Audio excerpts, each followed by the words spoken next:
سبب ہے کمل رس اور حلاوت سے واقف کرنا ہے تاکہ آپ اپنا ایمان بچائیں اور اپنے بچوں کا ایمان بچائیں.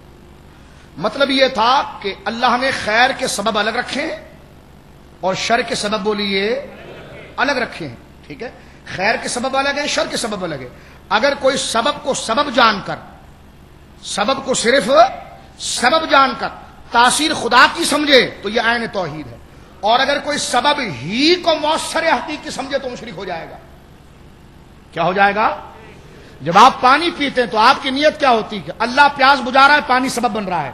بس یہی نظریہ انبیاء کے ساتھ ہوتا ہے, یہی نظریہ اولیاء کے ساتھ ہوتا ہے کہ ہم بات تو انبیاء سے کہہ رہے ہیں, کہہ تو انبیاء سے رہے ہیں, فریاد تو انبیاء سے کر رہے ہیں, اس لیے کر رہے ہیں کہ سبب وہ ہے, سبب وہ ہے, لیکن نیت یہ ہوتی ہے کہ سبب خود سے کچھ نہیں کرتا بلکہ اللہ کی تاثیر کا اظہار اس کے ذریعے ہوتا ہے, لہذا مطالبہ اس سے کیا جا رہا ہے.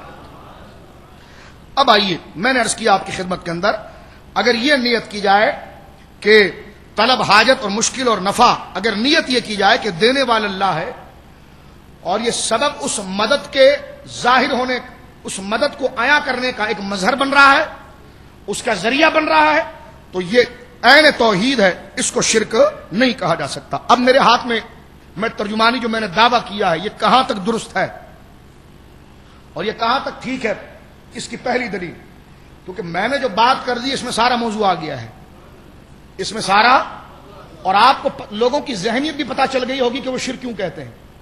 یا تو وہ اس بات کو سمجھے نہیں ہیں, اس بات کو بولیے سمجھے نہیں ہیں, اور میں کہتا ہوں سمجھے ہیں لیکن فتنہ کرنا چاہتے ہیں.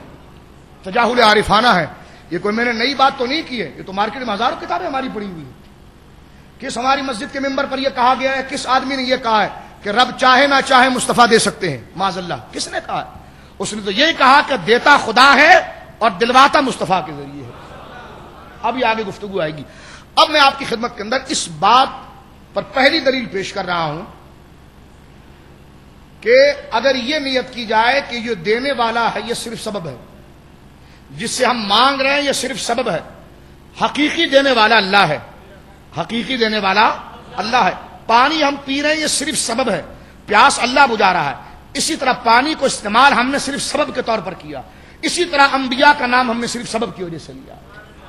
کس کی وجہ سے لیا ہے؟ اور ان کے ذریعے وہ تاثیر ظاہر ہوتی ہے.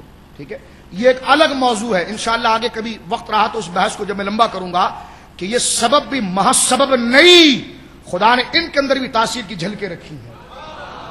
ایک بحث یہ دوسرا بنے گا کہ یہ سبب تو ہیں لیکن ایسا نہیں کہ ٹھیک ہے یہ سبب ہے, سبب ہے. ہم نے کہا سبب نہیں, ان کو اگر جس چیز کو خدا نے اپنے نفع کا سبب بنایا ہے تو اس سبب کے رگ و پے کے اندر اس تاثیر نفع کو اتار دیا ہے. وہ محض سبب نہیں ہے بلکہ ایسا سبب ہے جو رب کی تاثیر کی جلوہگاہ ہے. رب کی تاثیر کی وہ محض خالی ڈبہ نہیں ہے اور محض خالی سبب نہیں ہے, بلکہ جب اس میں اللہ کی تاثیر کا ظہور ہوتا ہے تو وہ سبب کا جامہ, سبب کا لباس, سبب کا جسم بھی جو ہے وہ خدا کی تاثیر سے منور ہو کر بے اثر نہیں, وہ خود بھی تاثیر والا ہو جاتا ہے. لیکن وہ تاثیر بھی اللہ کے اذن سے ہی ہوتی ہے, وہ تاثیر بھی اللہ کی بولیے, سمجھ رہے میری بات؟ یہ اس کا ایک دوسرا پہلو ہے, بحث الجھ نہ جائے اس لیے میں صرف سبب کہتے ہوئے جا رہا ہوں. اگر آپ کا ذوق رہا اور آپ نے مطالبہ کیا تو دوسری بحث انشاءاللہ ہم ایک اور نشست کے اندر آپ کے سامنے کریں گے. اب آئیے, سب سے پہلے میں اپنے دعوے کی دلیل پر کہ سبب کو سبب سمجھ کر, اللہ کی رحمت کا واسطہ سمجھ کر, اللہ کی مدد کا واسطہ سمجھ کر اگر کسی سبب سے مدد مانگی جائے تو وہ اس سے مدد نہیں بلکہ اللہ سے مدد ہے.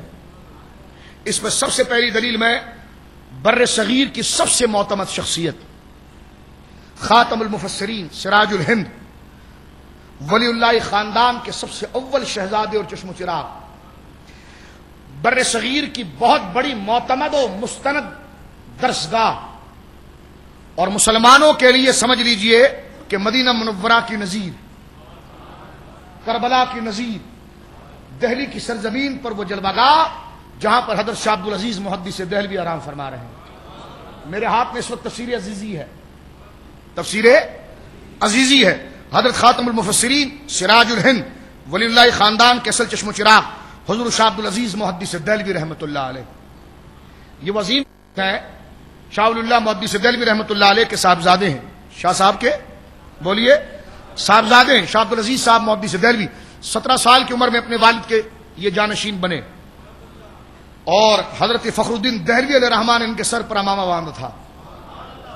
اور یہ عظیم شخصیت ہے کہ جس وقت یہ جلوہ گر رہے بالاتفاق، یہ اعلی حضرت سے پہلے گزرے ہیں، بالاتفاق ان کی شخصیت تمام اہل سنت کے لیے ایک آسمان کی طرح تھی، اور بیک زبان تمام امت نے ان کو مجدد قرار دیا، اور ان کو بالاتفاق امام اہل سنت کا لقب دیا گیا. کس کا جی؟ امام اہل سنت کا. اب میں چوزوں کی بات کروں، چھوٹوں کی بات کروں، اتنا وقت تو ہمارے پاس ہے بھی نہیں. اگر میں امام کی بات کروں تو سب کی ترجمانی ہو گئی نا.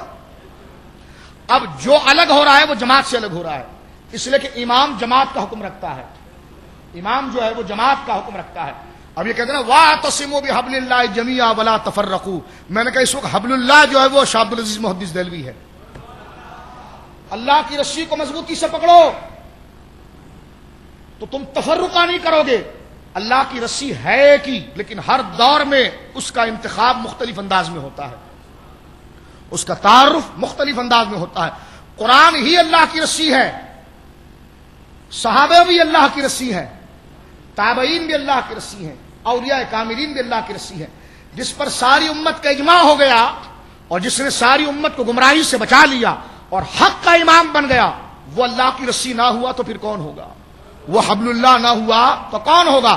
آئیے حبل اللہ، اللہ رب العالمین کی اس کامل رسی کی نظیر اور امت کے مسلم امام حضرت شاہ عبدالعزیز محدث دہلوی رحمۃ اللہ علیہ اس بات کو ذکر کر رہے ہیں تفسیر عزیزی کے اندر کہ اگر سبب سے مدد مانگی جائے، نام لیا جائے سبب کا، نام لیا جائے سبب کا، اور نیت یہ ہو کہ تاثیر خدا کی ہے، سبب صرف اس مدد میں واسطہ بن رہا ہے، تو وہ مدد دراصل اللہ ہی سے مدد ہے، شرک نہیں ہے. اب عبارت میں پڑھتا ہوں، توجہ رکھیے.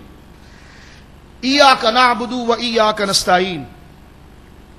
وقت میرے پاس نہیں ہے موضوع کی طرف، ورنہ موضوع رہ جائے گا، ورنہ میں ایک موضوع انشاءاللہ جو سورہ آ رہا ہے اس میں میں اس آیت کی بھی تفسیر کروں گا، اور میں آپ کو بتاؤں گا کہ اس آیت کی بھی من مانی تفسیریں کی جاتی ہیں. ایاک نعبد و ایاک نستعین، ہم تیری ہی عبادت کرتے ہیں، تجھی سے مدد مانگتے ہیں. آپ ارشاد فرماتے ہیں کہ شیخ سفیان ثوری رحمۃ اللہ علیہ ایک روز نماز مغرب کی امامت کر رہے تھے. شاہ عبدالعزیز محدث دہلوی لکھتے ہیں، ترجمہ بھی وابیوں نے خود کیا ہے، ٹھیک ہے، اور یہ کتاب چھپی ہے ایچ ایم سعید کمپنی، ادب منزل پاکستان چوک کراچی. صفحہ نمبر اس کا 229، آیت نمبر ایاک نعبد و ایاک نستعین کی تفسیر کر رہے ہیں شاہ عبدالعزیز محدث دہلوی. میں نے دعویٰ پیش کر دیا، اس پر دلیل لا رہا ہوں، توجہ کے ساتھ سوال فرمائیے. حضرت شاہ عبدالعزیز محدث دہلوی رحمۃ اللہ علیہ فرماتے ہیں شیخ سفیان ثوری رحمۃ اللہ علیہ ایک روز نماز مغرب کی امامت کرتے تھے. جس وقت ایاک نعبد و ایاک نستعین زبان سے نکلا، بے ہوش ہو کر گر پڑے. جب ہوش میں آئے لوگوں نے کہا اے شیخ کیا ہوا تھا؟ جواب دیا جس وقت ایاک نستعین میں نے کہا، یعنی اے اللہ میں تجھ سے مدد مانگتا ہوں، یہ میں نے کہا، خوف میرے دل پر غالب ہوا، خوف میرے دل پر غالب ہوا کہ میرے تئیں کہیں اے جھوٹے کس واسطے طبیب کے پاس دوا لینے جاتا ہے. کہتے میرے دل میں خیال آیا کہ میں تو نماز میں کہہ رہا ہوں ایاک نستعین، یا اللہ میں تجھ سے مدد مانگتا ہوں، تو میرے دل میں خیال آیا اور میرے دل نے مجھے کہا تو جھوٹا ہے، اگر تو اللہ ہی سے مدد مانگتا ہے تو ڈاکٹر کے پاس دوائی لینے کیوں گیا؟ اب دیکھیں اس میں تحت الاسباب فوق الاسباب کی کوئی بحث نہیں ہے کہ ڈاکٹر سے مانگنا جائز ہے، ولی سے مانگنا ناجائز ہے، یہ کبھی نہیں رہا، یہ اس دور کے خارجیوں نے ایجاد کیا یہ اصول. ورنہ میں آپ کے سامنے ہند کے سب سے بڑے عالم کی کتاب پیش کر رہا ہوں. حضرت سفیان ثوری اس لیے گر گئے، شرم سے گر گئے، خوف خدا سے گر گئے، اور دل نے کہا تو جھوٹ بولتا ہے، اگر تو اللہ سے مدد مانگتا ہے تو طبیب سے دوا طلب کرتا ہے اور امیر سے روزی، حاکم حکیم داد و دوا دیں، وہ مضمون آ رہا ہے ادھر کہ طبیب سے دوا طلب کرتا ہے اور امیر سے روزی اور بادشاہ سے مدد چاہتا ہے. تو اس واسطے بعض علماء نے فرمایا کہ آدمی کو چاہیے کہ اپنے دل میں نادم و شرمندہ ہو کر 5 مرتبہ روبرو پروردگار اپنے کے کھڑا ہو کر جھوٹ بولوں. فرمایا یہ مجھ سے نہیں ہو سکتا. یہ واقعہ ختم ہوا. اب شاہ صاحب اس واقعے پر جرح کرتے ہیں. اگر اس پر جرا نہ ہوتی تو ان کا نظریہ صحیح ہو جاتا کہ ڈاکٹر سے بھی مدد شرک ہے، جبکہ وہ خود بھی لیتے ہیں، کیونکہ دیکھیں قرآن نے کہا وَإِيَّاكَ نَسْتَعِينُ، ہم تیرے سے مدد مانگتے ہیں. اس میں تحت الاسباب، فوق الاسباب، امور عادی، غیر عادی کوئی فرق نہیں ہے، ڈائریکٹ لفظ ہے ایاک نستعین، ہم تجھی سے مدد مانگتے ہیں. اور حضرت سفیان ثوری اتنے عظیم صوفی ہے کہ ان کی فکر یہاں تھی کہ انہوں نے سارے اسباب ہی کو معطل کر دیا. انہوں نے کہا مر جاؤں گا لیکن کسی سے مدد نہیں مانگوں گا، یعنی وہ اپنی روح کو اتنا لے گئے کہ اسباب سے ہٹ گئے. شاہ عبدالعزیز صاحب جرح کرتے ہیں، فرمایا سفیان ثوری نے صحیح نہیں کیا. یہ شاہ صاحب ہی کہہ سکتے تھے، ہم جیسا آدمی نہیں کہہ سکتا تھا. فرماتے لیکن یعنی شاہ سفیان ثوری تو اس لیے گر گئے نا کہ دل نے یہ کہا کہ تو کہتا ہے میں اللہ سے مدد مانگتا ہوں، اور یہاں پر تو ڈاکٹر کے پاس بھی جاتا ہے، تو بادشاہ کے پاس بھی جاتا ہے مدد لینے، اور تو لوگوں کے پاس، امیر کے پاس بھی جاتا ہے روزی کے لیے، تو جھوٹا ہے. تجھے اللہ سے ہی مانگنا چاہیے. جیسا تبلیغی جماعت والے کہتے ہیں سب کچھ خدا سے ہونا، بندے سے کچھ نہ ہونا. اگر یہ عقیدہ ٹھیک ہوتا تو حضرت سفیان ثوری کی بات دلیل تھی. ہم یہ کہتے ہیں سب کچھ خدا سے ہونا، بندے سے کچھ نہ ہوتا تبلیغی جماعت، تو ڈاکٹر کے پاس کیا کرنے گئے تھے آپ؟ اور کورٹ میں کرنے کے لیے کیا گئے تھے آپ؟ کہتے نہیں وہ تو ذرا کچھ حوالے سے جائز ہے. تو میں نے کہا ایاک نستعین میں آپ نے ہیلا کر لیا نا، آپ نے بھی من مانے انداز میں ایک چور دروازہ کھولا نا اس میں. تو جب آپ نے ایاک نستعین کی تعویل کر دی تو آیت اپنی قطعیات پر، دلالت پر نہ رہی، وہ مؤول ہو گئی. اور جب اگر وہ مؤول ہو گئی تو اس سے شرک کا فتویٰ نہیں لگ سکتا.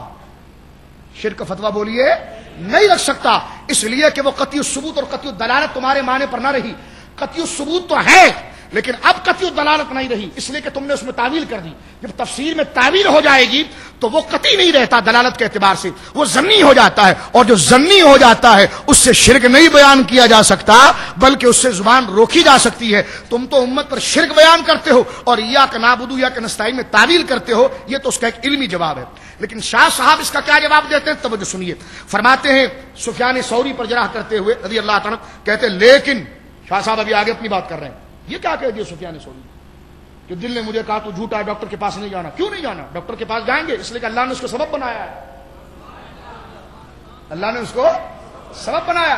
اب شاہ صاحب حضرت سفیان ثوری کے واقعے کو جو یہاں پر لائے ہیں، میں کہتا ہوں شاہ صاحب کی نگاہ ولایت نے اس چیز کو دیکھ لیا تھا کہ ایک فتنہ میرے ماننے والوں میں کھڑا ہوگا جو نام میرا لے گا لیکن ہوگا پکا شیطان.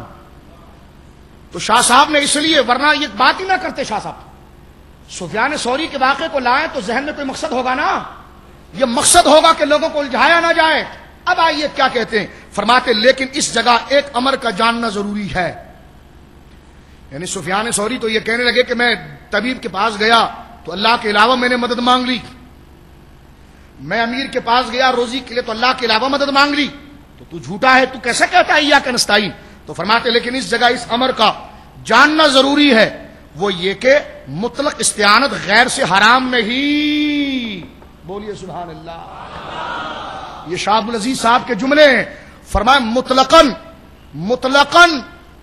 مطلقاً غیر سے مدد مانگنا حرام نہیں، جبکہ یہ آیتیں پڑھ کے مطلقاً کہتے ہیں کسی سے بھی مدد مانگو شرک ہے. شاہ صاحب کہتے ہیں مطلقاً حرام نہیں، چند قید ہے، اگر اس کا لحاظ رکھا گیا تو عین توحید ہے، نہ رکھا گیا تو پھر حرام و شرک ہے. شاہ صاحب فرماتے ہیں کہ مطلقاً استعانت غیر سے حرام نہیں بلکہ اس طرح حرام ہے کہ استعانت چاہنے والا یعنی مدد چاہنے والا اسی شخص پر بھروسہ کرے اور یہ نہ سمجھے کہ حاجت کو پورا کرنے والا اللہ تعالیٰ ہے اور یہ شخص سبب ظاہری ہے. اور ایسا اعتقاد کر کے مدد ساتھ غیر کے کرنا اور اسی غیر کو اللہ کی مدد کا مظہر و سبب نہ سمجھنا، یہ استعانت شریعت مطہرہ میں ناجائز ہے. لیکن اگر غیر کو اللہ کی مدد کا مظہر مانا جائے، مظہر اون الہی سمجھے، سو ایسی استعانت شریعت میں جائز اور روا ہے. انبیاء اور اولیاء نے بھی اسی طرح استعانت غیر سے کی ہے، اور حقیقت میں یہ مدد مانگنا غیر سے نہیں بلکہ خدا ہی سے ہے. یہ شاہ صاحب نے لکھ دیا. اب کیا مناظرہ اور کیا وہابیت اور کیا دیوبندیت اور کیا جماعت، آج پر فیصلہ کر لو، بات ختم ہو گئی. سمجھ رہے؟ شاہ صاحب نے یہ ذکر کیا کہ اگر جس سے مدد مانگی جا رہی، مطلقاً مدد مانگنا حرام نہیں ہے. ہاں اگر اسی پر بھروسہ کر لیا جائے کہ خدا چاہے نہ چاہے یہ کام کر دے گا تو یہ شرک ہے، بالکل ٹھیک ہے، بات سمجھ میں آتی ہے، لیکن فرماتے ہیں کہ غیر کو، اس دوسرے کو مظہر اون الہی، اللہ کی مدد کا ظاہر کرنے والا، بولیے سبحان اللہ، اللہ کی مدد کا ظاہر کرنے والا، اللہ کی مدد اس سے جاری ہوگی اگر اسے اللہ کی مدد کا ظاہر کرنے والا سمجھے، اسے اللہ کی مدد کا واسطہ اور وسیلہ سمجھے، تو فرمایا ایسی مدد شریعت میں جائز، بلکہ انبیاء اور اولیاء نے خود ایسی مددیں مانگی ہیں غیر سے، اور حقیقت میں جو یہ میں غیر کر رہا ہوں نا، فرماتے یہ مدد غیر سے نہیں، یہ مدد تو خود خدا ہی سے ہے، کیونکہ مدد خدا سے ہے اور یہ سبب بن رہا ہے۔ کیا بن رہا ہے بولیے؟ درود پاک پڑھیے گا۔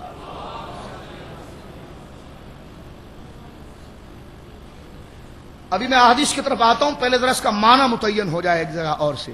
اس وقت میرے ہاتھ میں فتاوی عزیزی ہے، ٹھیک ہے، یہ بھی شاہ عبدالعزیز محدث دہلوی رحمۃ اللہ علیہ کا بڑا معناز فتاوی ہے، اور اس میں حضرت شاہ عبدالعزیز محدث دہلوی رحمۃ اللہ علیہ نے یہ جو طبع ہے ایچ ایم سعید کمپنی، ادب منزل، پاکستان چوک، کراچی، اعتقاد کی بحث سے صفحہ نمبر 175، ایک ہندو نے، برہمن نے حضرت شاہ عبدالعزیز محدث دہلوی سے سوال کیا، بات میری سمجھ رہے ہیں آپ؟ ایک ہندو نے سوال کیا، اور اس نے یہ سوال کیا کہ آپ مسلمان اگر مزاروں پر جا کر مدد مانگتے ہو، ولیوں سے مدد مانگتے ہو، تو آپ اپنے آپ کو مسلمان اور مومن کہتے ہو، اور ہم نے اگر اپنے بتوں سے مانگ لی تو آپ ہمیں مشرک کہتے ہو۔ اس کا سوال سمجھ رہے ہو؟ یعنی وہ یہ کہتا بھائی تم بھی ذریعہ پکڑ رہے ہو، ہم بھی ذریعہ پکڑ رہے ہیں۔ وہ کہتا ہے کہ ہم اگر بتوں سے مدد مانگے تو شرک، تم اگر ولیوں سے مانگو تو جائز، تو یہ کیسے ہو سکتا ہے کہ تم مومن رہ جاؤ مشرک؟ ہم بھی واسطے سے مانگ رہے ہیں، تم بھی واسطے سے مانگ رہے ہو، ایک لفظی بات تھی۔ آج بھی بدمذہب یہ کہتے ہیں کہ تم میں اور مشرک میں کوئی فرق نہیں، تم میں اور ہندوؤں میں کوئی فرق نہیں۔ یہ یہاں تک مغلظات بکتے ہیں اللہ کے ولیوں کے خلاف معاذ اللہ، کہتے ہیں کہ عرب کے مشرکین کھڑے بت کو پوچھتے تھے، تم سوئے ہوئے کو پوچھتے ہو۔ یہ اپنی تقریروں میں کہتے ہیں، نیٹ پر آپ جائیے، لب الہجا ان کا موجود ہے، کہ وہ کھڑے بت کو پوچھتے تھے اور تم سوئے ہوئے بت کو پوچھتے ہو۔ میں نے کہا فتویٰ فی شاہ عبدالعزیز صاحب پر بھی آنا چاہیے اور تمام صحابہ پر آنا چاہیے جن کو بھی میں پڑھنے جا رہا ہوں۔ شاہ عبدالعزیز محدث دہلوی رحمۃ اللہ علیہ سے، کیونکہ یہ میں نے پہلے عرض کیا کہ مسلمانوں کی مسلم شخصیت تھی، اس لیے ہندو کہیں اور نہیں گیا، شاہ عبدالعزیز صاحب کے پاس آیا اور اس نے کہا اس دور میں تم مسلمانوں کے امام، ذرا یہ مسئلہ تو بتاؤ کہ اگر تم مزاروں پر جا کر مزار والوں سے مدد مانگتے ہو تو یہ تم کہتے ہو کہ عین مرضی خدا ہے، اور ہم اگر بتوں سے مانگتے تو تم ہمیں کہہ دیتے ہو کہ جناب تم کافر ہو گئے۔ اب دیکھیں شاہ صاحب کیا جواب دیتے ہیں۔ شاہ عبدالعزیز صاحب محدث دہلوی رحمۃ اللہ علیہ جو ہر مکتبہ فکر کے امام ہیں، جواب جو دیتے ہیں ذرا توجہ کے ساتھ سماعت فرمائیے۔ جواب نمبر 1، اول یہ کہ مدد چاہنا دوسری چیز ہے اور عبادت دوسری چیز ہے۔ یہی بات ہم آپ کو سمجھاتے ہیں نا، یہی بات سمجھاتے ہیں۔ اب دیکھیں خود بتایا مدد مانگنا دوسری چیز ہے، عبادت دوسری چیز ہے۔ یہ کہتے ہیں مدد مانگنا ہی عبادت ہے۔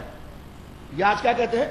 تم نے رسول اللہ سے مدد مانگی، اس کا مطلب تم نے رسول اللہ کو معبود بنایا، تم نے ان کی عبادت کر لی۔ ہم نے کہا نہ، عبادت اور چیز ہے، مدد، عبادت جس کی ہوتی ہے اس کو واجب الوجود ماننا پڑتا ہے۔ جب ہم نے مصطفیٰ کریم کو اللہ کی مخلوق اور اللہ کی قدرت اور اللہ کے حکم کے تابع مان لیا ہے، تو جب حضور کی شخصیت مبارکہ اور آپ کے تمام اختیار کو ہم نے اللہ کے اذن کے ساتھ مشروط کر دیا ہے، تو آپ کی شخصیت کی یہ حیثیت ہی نہیں رہی تو آپ معبود کہاں سے ہوں گے؟ کیونکہ عبادت تو اسی کی ہوگی جو مستقل بذات ہوگا، عبادت اسی کی ہوگی جو واجب الوجود ہوگا۔ جب نبی پاک کو ہم نے واجب الوجود جانا ہی نہیں، بلکہ اللہ کی عطا اور اللہ کے اذن سے پیدا ہونے والا مانا، اللہ کی عطا اور اللہ کے حکم سے پیدا ہونے والا مانا، اللہ کی مخلوق مانا، اور اللہ رب العالمین کی مخلوق جان کر، آپ کو سبب جان کر، آپ کے ذریعے ہم نے اللہ کی مدد کو طلب کیا۔ یہ تو عین توحید ہے جو شاہ عبدالعزیز صاحب لکھتے ہیں، اور اسی کو حضرت شاہ صاحب ذکر کرتے ہوئے ہندو کو سمجھاتے ہیں، اور در پردہ یہ ان ہندوؤں کو بھی سمجھا رہے ہیں اور بغل کے اندر جو ہندو بیٹھا ہے اس کو بھی سمجھا رہے ہیں۔ سمجھ رہے؟ دونوں ہندوؤں کو سمجھا رہے ہیں، ایک ہے ہندو لباس کے ساتھ اور ایک ہے ہندو فکر کے ساتھ۔ تو شاہ صاحب اس وقت فکری ہندو کو بھی رد کر رہے ہیں اور جو کردار کے ساتھ ہندو ہے اس کو بھی رد کر رہے ہیں۔ توجہ ہے آپ کی؟ اب دیکھیں شاہ صاحب کہتے ہیں، اس ہندو کو جواب دیتے ہیں۔ ہندو کا سوال یاد ہے نا کہ ہم مندر میں جائیں تو مشرک، تم مزار پر جاؤ تو جائز۔ آج ان کی تقریریں یہ نہیں ہوتی، آج ان کی تقریریں یہی ہوتی ہیں کہ ہندو جا رہا ہے مندر۔ آج نیٹ پر انہوں نے تصویریں دی ہوئی ہیں، ایک طرف مزار کی تصویر ہے، ایک طرف ہندوؤں کی تصویر ہے، اور کہتے دیکھو مسلمان اور ان میں کیا فرق ہے.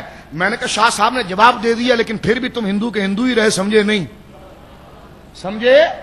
اس لیے کہ اللہ نے سمجھ کے لیے ایسی پاکیزہ روحوں کو پیدا کر دیا ہے. جو خدا سے ڈرتا ہو، ایمان رکھتا ہو، تو وہ دین کو حاصل کرے گا.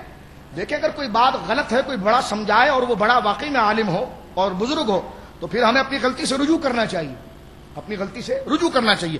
شاہ صاحب اس ہندو سے کہتے ہیں اول یہ کہ مدد چاہنا دوسری چیز ہے اور عبادت دوسری چیز ہے. اور آپ ارشاد فرماتے ہیں کہ بعض جاہل اگر کوئی عوام الناس میں سے کوئی اگر جا کے مزار کو سجدہ کر دے، یہ کر دے، وہ کر دے، تو جہالت ہے، ٹھیک ہے، جاہل ہے. اس کا مطلب یہ تھوڑی کہ ساری امت کو کافر و مشرک کہہ دیا جائے. اب شاہ صاحب کہتے ہیں کہ عوام مسلمانوں میں یہ نقصان ضرور ہے کہ لوگ خلاف شرع اہل قبور سے مدد چاہتے ہیں، مگر پھر بھی وہ عبادت نہیں. کیا فرماتے ہیں؟ پھر بھی وہ عبادت نہیں کرتے. اور بت پرست لوگ بت سے مدد بھی چاہتے ہیں اور عبادت بھی کرتے ہیں. ان کا شرک پتہ چل گیا. کافروں کا شرک بتوں سے مدد مانگنا نہیں ہے، بلکہ ان کا شرک ان سے عبادت کرنا ہے. وہ مدد مانگنا تو کفر ہے، مدد مانگنا تو ان کا کیا ہے؟ وہ کفر ہے. اور اصل شرک جو ہے اس کو اس کی عبادت کرنا ہے. اور فرمایا کہ عبادت سے مراد کہ کسی کو سجدہ یا کسی چیز کی عبادت کی نیت سے اس چیز کا طواف کرے یا اس کا تقرب حاصل کرے. اب فرماتے ہیں سنو، پہلی بات یہ کہ مدد چاہنا دو طریقے پر ہوتا ہے. ایک طرح تو یہ کہ کوئی مخلوق دوسری مخلوق سے مدد چاہے، جیسا امیر اور بادشاہ سے نوکر اور فقیر اپنی حاجتوں میں مدد چاہتے ہیں. عوام الناس ایسی ہی اولیاء سے چاہتے ہیں، عوام الناس ایسی ہی مدد اولیاء سے چاہتے ہیں کہ اللہ تعالیٰ کی درگاہ میں آپ سے دعا کریں کہ اللہ تعالیٰ کے حکم سے ہمارا فلاں مطلب حاصل ہو جائے. اس طور سے مدد چاہنا شرعاً زندہ اور مردہ سب کے لیے جائز ہے کہ جب اسے واسطہ تسلیم کر لیا جائے تو ایسی مدد مانگنا سب کے لیے. اب آئیے آخری ایک حوالہ پیش کر کے میں اپنے موضوع کی طرف آتا ہوں. وہ یہ ہے، اب شاہ صاحب نے مدد کی ایک قسم کی ہے جس میں ترجمے میں اس شخص نے گڑبڑ کی ہے، کیونکہ ترجمہ کرنے والا بابی ہے، اوپر پتہ نہیں کیسا سچ نہیں کیا. اب یہاں پر ایک خاص جگہ پر اس نے ڈنڈی ماری ہے اور اس کی میں چوری آپ کو بتاتا ہوں، کیونکہ ترجمہ پڑھ رہا ہوں نا اس وقت، اور فتاوی فارسی کے اندر موجود ہے لائبریریوں میں. وقت کی قلت کی وجہ سے میں اس کے اقتباس نہیں لا سکا، لیکن اس کی عبارت میں آپ کے سامنے پڑھ دیتا ہوں. اور اگر کسی کو فوٹو اسٹیٹ اس کا چاہیے تو الحمدللہ ہم مہیا کر سکتے ہیں. فتاوی عزیزی ایک عرصہ دراز ہو گیا ہے اصل فتاوی فارسی میں نہیں چھپتا. اصل فتاوی فارسی میں، کیونکہ شاہ عبدالعزیز صاحب کا اصل فتاوی فارسی میں، ٹھیک ہے، وہ اب چھپتا نہیں، اردو ہی چھپتے ہیں. لیکن ہمارے بزرگوں کے، ہمارے علماء کی پرانی لائبریریوں میں فتاوے موجود ہیں، جس سے یہ عبارت میں آپ کو بتا رہا ہوں کہ کہاں پر چوری کی گئی ہے. اب یہ تو بتا دیا شاہ صاحب نے کہ اولیاء سے جو مدد مانگتے ہیں مسلمان، وہ اس طریقے سے مانگتے ہیں کہ ان کو سبب اور واسطہ سمجھتے ہیں، اور ان کے نزدیک واسطہ ماننا ہی شرک ہے. اور جبکہ شاہ صاحب کہتے ہیں واسطہ ماننا دراصل مدد ان سے نہیں بلکہ خدا ہی سے ہے.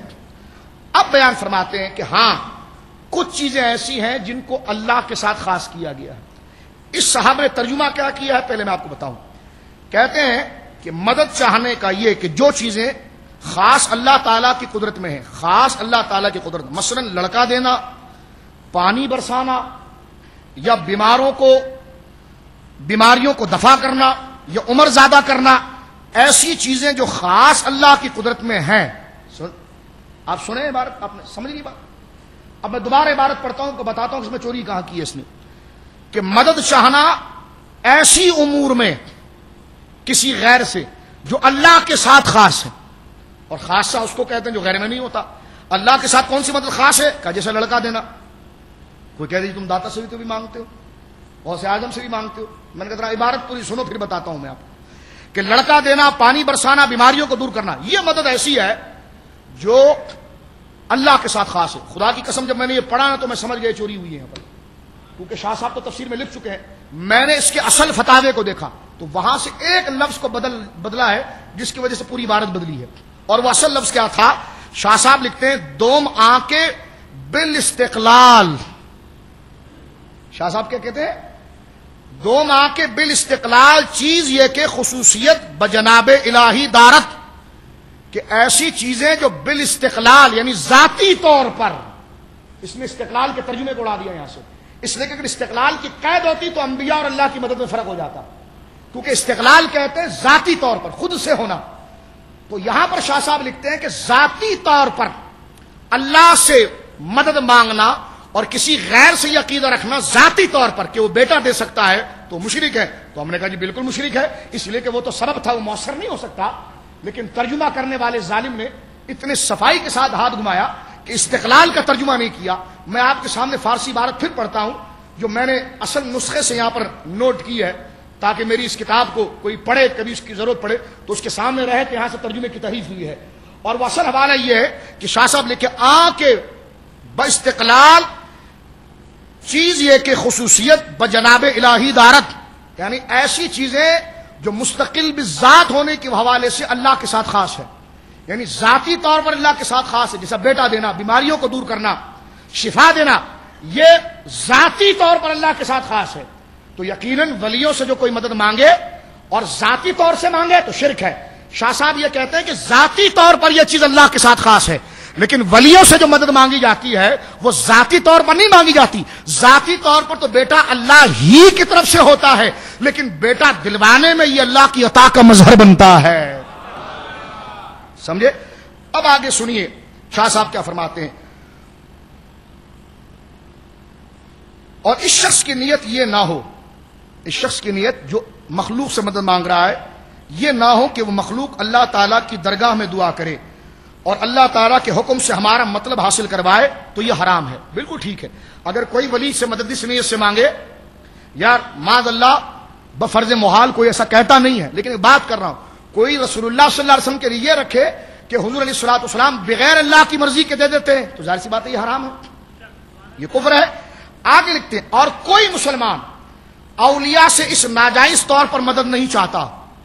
شاہ صاحب لکھتے ہیں کہ اور کوئی مسلمان اولیاء سے اس ناجائز طور پر مدد نہیں چاہتا، یعنی ان کو قادر مطلق نہیں سمجھتا، قادر مطلق نہیں سمجھتا، خواہ اولیاء زندہ ہوں یا فوت شدہ. وہ مسلمان اسلام سے خارج نہیں. جواب دے دیا، مسلمانوں کی ترجمانی ہو گئی کہ ہم مزاروں پر کیوں جاتے ہیں. اب آئے بتوں کی طرف اور فرماتے ہیں بت پرست لوگ بھی اسی ناجائز طور سے اپنے بتوں کو معبودان باطل اور معبود سمجھتے ہوئے مدد چاہتے ہیں، لہذا اس لیے یہ کافر ہوتے ہیں. اور ولیوں سے مدد مانگ کر مسلمان کافر مشرک اس لیے نہیں ہوتے کہ وہ مدد اللہ ہی سے مانگتے ہیں اور ولیوں کو مدد کے ظاہر سمجھنے کا سبب جانتے ہیں. سمجھے میری بات؟ اب یہ دونوں فتاوے سے ان تمام چیزوں کی بات کی وضاحت ہو گئی. ایک دفعہ درود پڑھی، ہم قرآن و سنت کی طرف چلتے ہیں.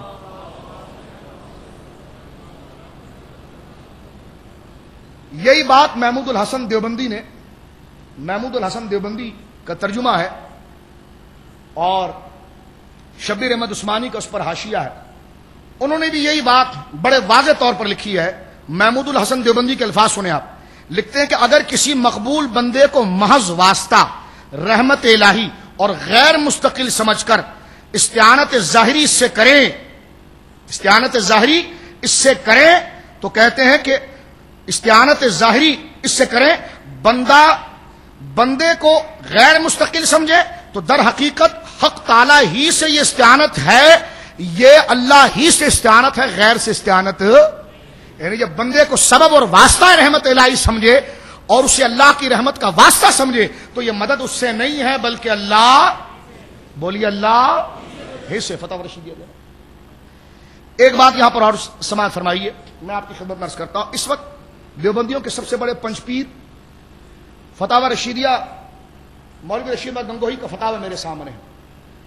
جن کی طرف سے اعتراض آ رہا ہے نا، میں ان کا مذہب آپ کو بتا رہا ہوں. یا تو انہوں نے خود یہ پڑھا نہیں ہے، یہ پڑھنے کے باوجود یہ کسی کے اشاروں پر امت کے اندر افتراق پیدا کر رہے ہیں. اب دیکھیے میں آپ کے سامنے ایک مسئلہ ذکر کرتا ہوں، ذرا درود پاک پڑھیے. اللہم صلی علی سیدنا و مولانا محمد مبارک وسلم صلاۃ. رشید احمد گنگوہی صاحب سے کسی نے پوچھا ایک مسئلہ اور اس کی وضاحت ان سے چاہی کہ اس مسئلے پر مکمل وضاحت فرما دیں اور اس کی وہ کہ مکمل تشریح کر دیں کہ اس قسم کے الفاظ اور اس قسم کے لفظ کو ذکر کرنا شرعاً کس طرح ہے اور یہ جائز ہے کہ نہیں.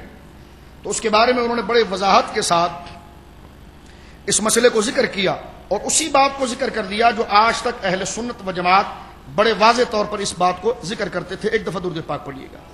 کسی شخص نے ان سے سوال کیا ہے کہ یا سید شیخ عبد القادر جیلانی کا وظیفہ کرنا کیسا ہے؟